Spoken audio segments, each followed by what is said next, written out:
Well, all of you gardeners out there may have some questions about maintaining a healthy garden when drought conditions exist. Amy Enfield is a horticulturalist for Scott's Miracle-Gro, and Matthew Koch is the turf scientist, and they're both here to talk about water preservation and give us some tips. Good morning to the two of you. Good morning. Good morning.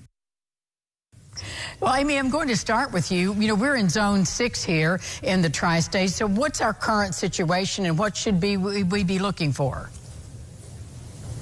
So the current situation is hopefully everything is going well, but should we go into a drought later in the summer and it kind of looks like maybe the predicted outlook is going to be a little bit on the drier side, we want to do 3 things to prep our garden beds so that we can be successful this year. And the first is to start with good soil.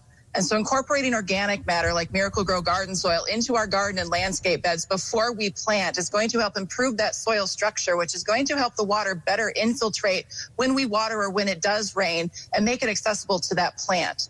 And the second thing we want to do once we've got everything planted and ready for the season is mulch our landscape beds. Put down a nice thick layer of mulch. Most of us do it anyway because it makes everything look nice and finished. But more importantly, what that mulch is going to do is it's going to help keep the soil cooler as well as keep the moisture in the soil longer so that the plants have more access to water. We don't have to water as frequently.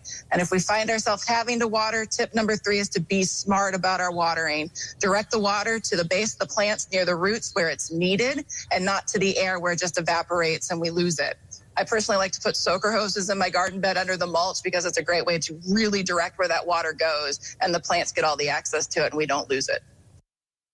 Amazing tips. Thank you very much. So, Matthew, I turn to you. What is, from the science perspective, what are we looking at? What do we need to do? And how do we prepare ourselves?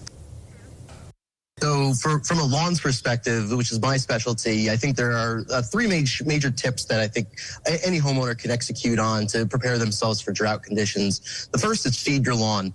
Turf Builder lawn food is a great option to feed your lawn with. And the idea here is that you're preparing your lawn for drought conditions by driving deep roots that will mine for deep water and nutrients when the conditions arise. A second great tip is to raise your mowing heights. One thing to remember with a lawn is what you do to the top, you do to the bottom. So if you're mowing low, you're going to have shallow roots. By mowing high, you have deep roots that will, again, mine for that deep water.